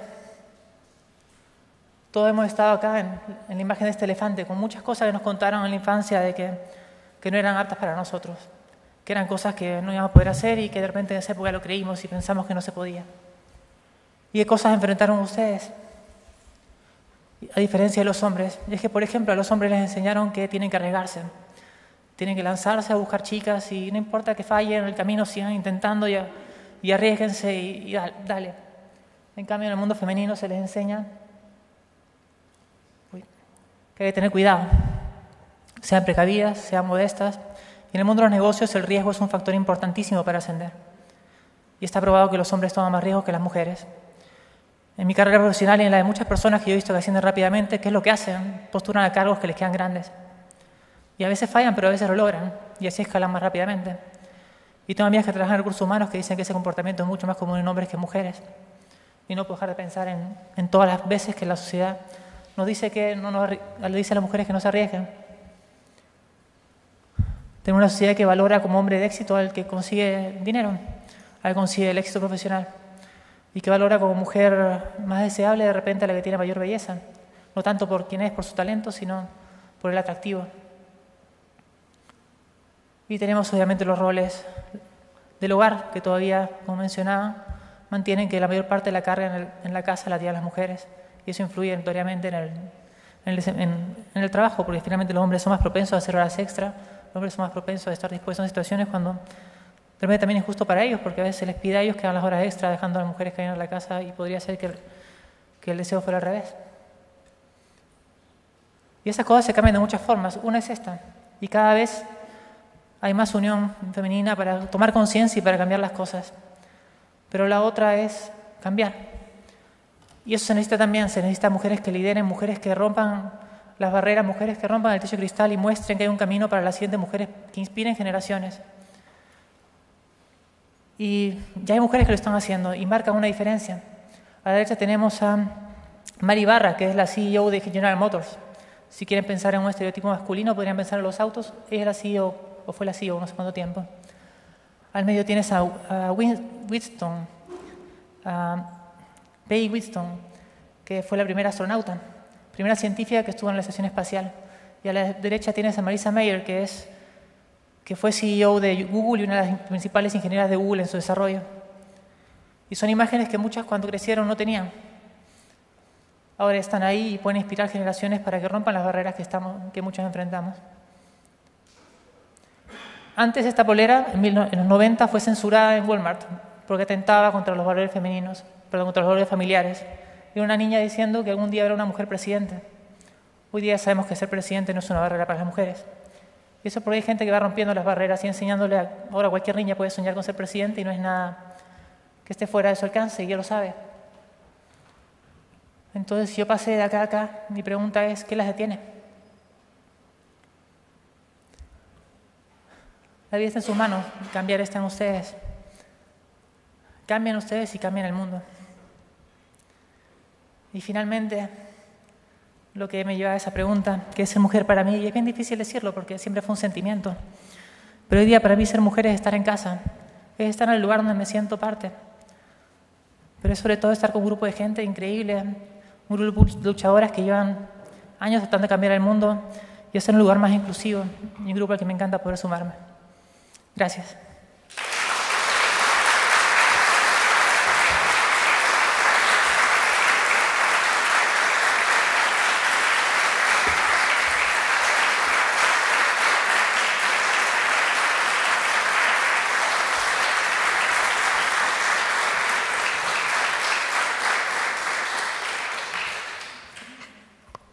Muchas gracias a nuestras expositoras y como reconocimiento a su participación, queremos hacer la entrega de un recuerdo que esperemos simbolice su presencia en nuestra región y en esta celebración del Día de la Mujer.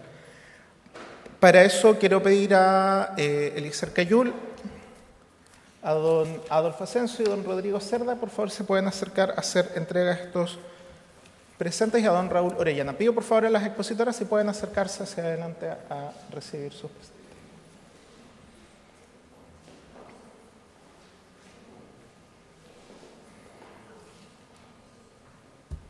El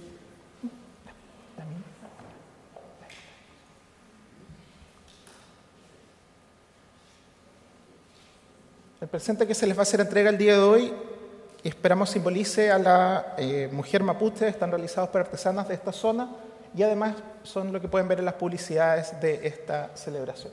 Por favor, don Adolfo.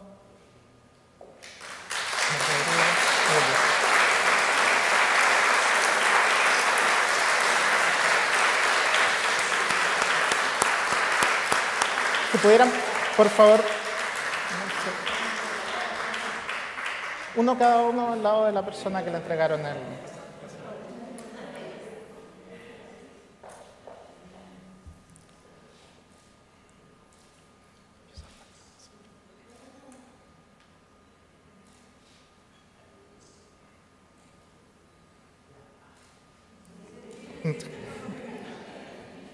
Además queremos, a través de Raúl Orellana, hacer entrega a su señoría excelentísima Andrea Muñoz de un recuerdo especial en agradecimiento a su participación este segundo año consecutivo en esta conmemoración.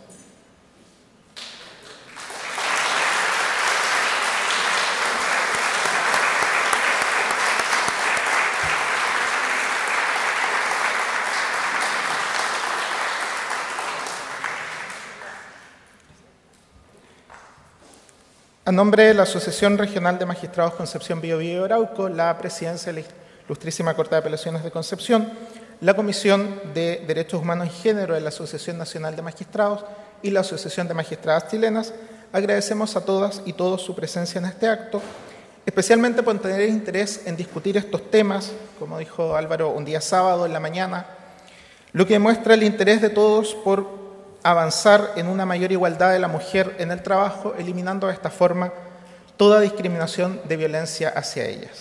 Los invitamos a seguir compartiendo un café en el hall de ministros, salen del salón hacia la izquierda. Además, en las puertas van a recibir unos recuerdos que pueden ir retirando, son recuerdos a los asistentes de la participación en este acto.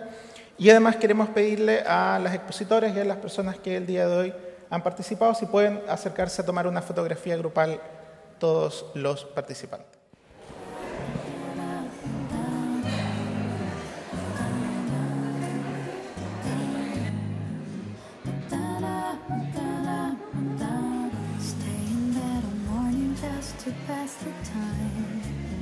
Something